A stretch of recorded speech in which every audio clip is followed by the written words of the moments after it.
अस्सलातु वस्सलामु अलैका या रसूल अल्लाह या आलिका व अस्हाबिका या हबीब अल्लाह अस्सलातु वस्सलामु अलैका या नबी अल्लाह अला आलिका व अस्हाबिका या नूर अल्लाह। कि दुरूद पाक नेमत कितनी बड़ी है। दुरूद पाक पढ़ने वाले के वारे नियारे हो जाते हैं। अल्लाह की रहमतें नाजिल हो, रब की तरफ से सलामती नाजिल हो, तो और क्या चाहिए। इस पुरफितन, इस खतरनाक दौर में जब बलाएं हैं, वबाएं हैं, टेंशनें हैं, प्रॉब्लम्स हैं, खौफ है और हर बंदा चाहता है कि वो सिक्योर रहे, सुबह घर से जाए, शाम घर खैर से आए, कारोबार पे खैर रहे, घर में खैर रहे, फैमिली में बरकत रहे। तो वो कौन सा तरीका है जिससे मुझे ये सिक्योरिटी मिल जाए। मुझे बताओ कि जिसके सर पर रहमतों का साया रहे उसे फिर क्या प्रॉब्लम है। और अल्लाह की रहमत किसके साथ है कि जो एक बार दुरूद पाक पढ़े उस पर 10 रहमतें नाजिल की जाती हैं। सल्लु अलल हबीब सल्लल्लाहु तआला अला मुहम्मद सल्लल्लाहु अलैहि वसल्लम। बात है एक जंगल की और वहाँ एक कौवा रहता है। आप जानते हैं ना, कौवे का रंग बड़ा काला सिया होता है, मगर वो बड़ा खुश था, बहुत इंजॉय कर रहा था लाइफ को। तरह तरह के खाने खाता और रात होती तो किसी भी खुशबूदार दरख्त पर जाकर रात बसर करता, इंजॉय कर रहा था अपनी लाइफ को। अचानक उसकी नज़र एक सफ़ेद कबूतर पर पड़ी। वो सोचने लगा कि मैं काला और ये सफ़ेद, ये कितना खूबसूरत है, कितना अच्छा लग रहा है, मुझसे ज़्यादा खुश तो ये होगा। अब इसी ख्याल में वो परेशान रहने लगा और उसे रात को नींद भी ना आए। एक दिन वो कबूतर के पास पहुंचा और कहा कि तुम कितने खुश नसीब हो, तुम्हारा रंग सफ़ेद है और मैं तो काला हूँ, तुमसे ज़्यादा खुश तो कोई नहीं होगा। कबूतर ने कहा पहले मैं भी यही समझता था, लेकिन जब मैंने तोते को देखा तो मैं हैरान हो गया कि तोते के तो 2 रंग हैं, मेरे पास तो एक ही रंग था। तोता ज़्यादा खुश नसीब है, वो ज़्यादा खुश है, वो ज़्यादा लाइफ को एंजॉय कर रहा है। अब कौवा कबूतर को छोड़कर तोते के पास पहुंच गया।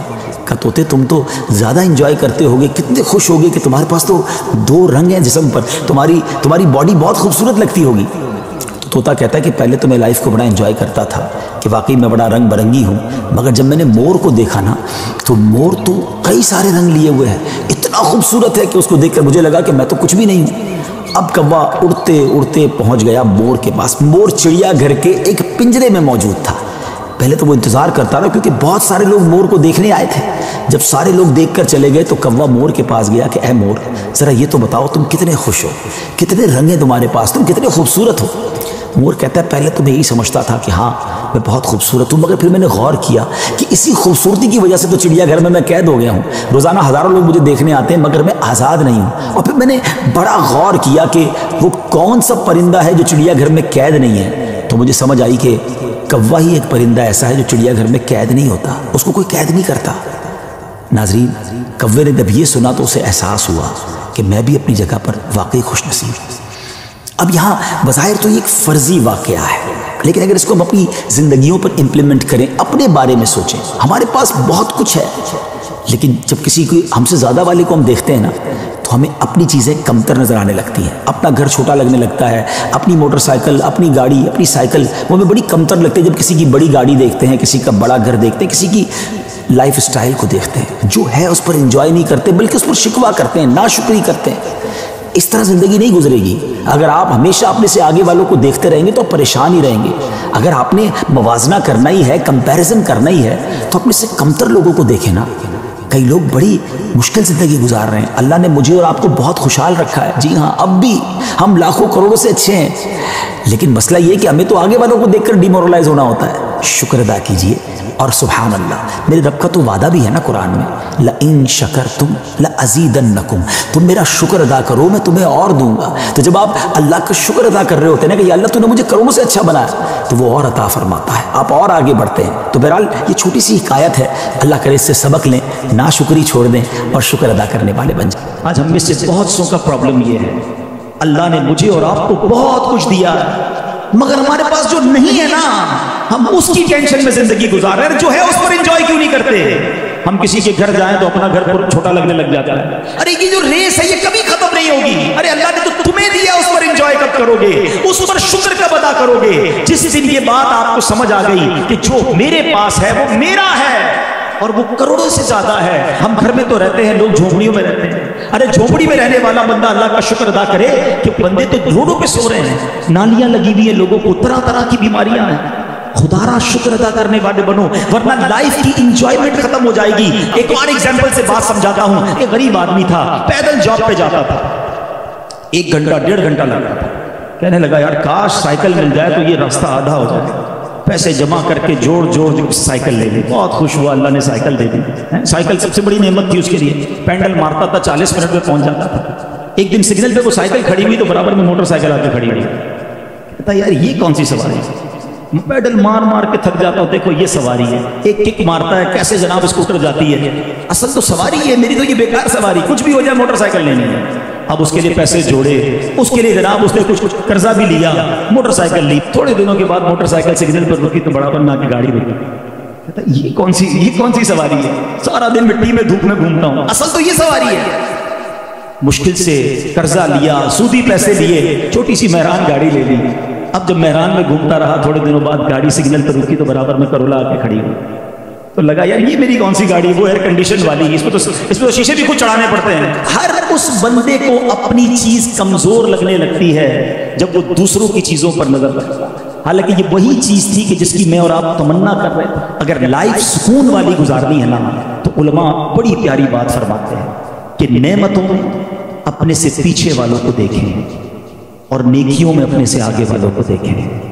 आपकी जिंदगी बड़ी पुरसुकून हो जाएगी, आप बड़ी इंजॉय करेंगे लाइफ को। जब भी आपको ये लगे ना कि यार मेरे पास कुछ कम है, तो अपने से कम लोगों को देखेंगे, आपको लगेगा या अल्लाह तेरी मेहरबानी, मेरे पास तो बहुत कुछ है, मुझे तो तूने बहुत सारी नेमतों से नवाजा है। एक बुजुर्ग के बारे में आता ना, वो एक बार कहीं जा रहे थे तो उनके पैर में चप्पल नहीं थे। कहते हैं या अल्लाह तूने चप्पल ही नहीं दी।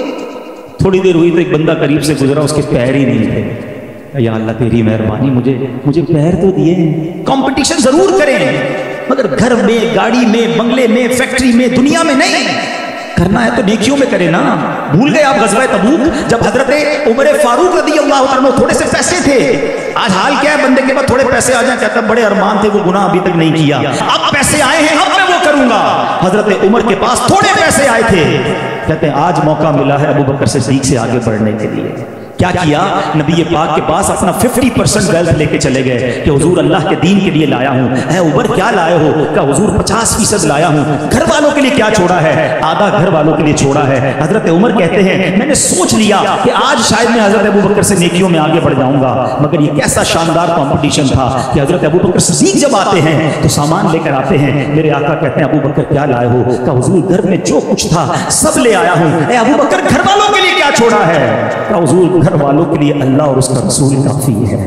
ये कंपटीशन था, वो नेकियों में आगे बढ़ना चाहते थे। मुझे एक सवाल का जवाब चाहिए। आज हम किसी की तरक्की देखकर ये सोचते हैं कि मैं पीछे रह गया, ये मेरे साथ बिजनेस शुरू करने वाला, इसने इतनी बिल्डिंगें बना ली, इतने प्रोजेक्ट बना लिए, यहाँ भी प्रोजेक्ट, अरे अभी ये खत्म नहीं हुआ तो 3 और प्रोजेक्ट है उसने ऐलान कर दिया। क्यों टेंशन होती है दिल में? उसे अल्लाह नवाज रहा है, तुम अल्लाह से कहो या अल्लाह उसे नवाज रहा है, मुझे भी नवाज दे। हसद दिल में ना लाओ। लेकिन ये जो टेंशन है, कभी ऐसे शख्स को देखकर दिल में ख्याल क्यों नहीं आता, ये कारोबार भी करता है, ये दीन का काम भी करता है, मैं कब ऐसे करूंगा? प्लीज अपनी सोच के महवर को बदलिए, अपनी लाइफ में आज से ये चेंज लाइए। हम सबने दुनिया से जाना है, कुछ ऐसा करके जाइए कि जब हम दुनिया से जाएं तो अल्लाह करीम हमसे राजी हो।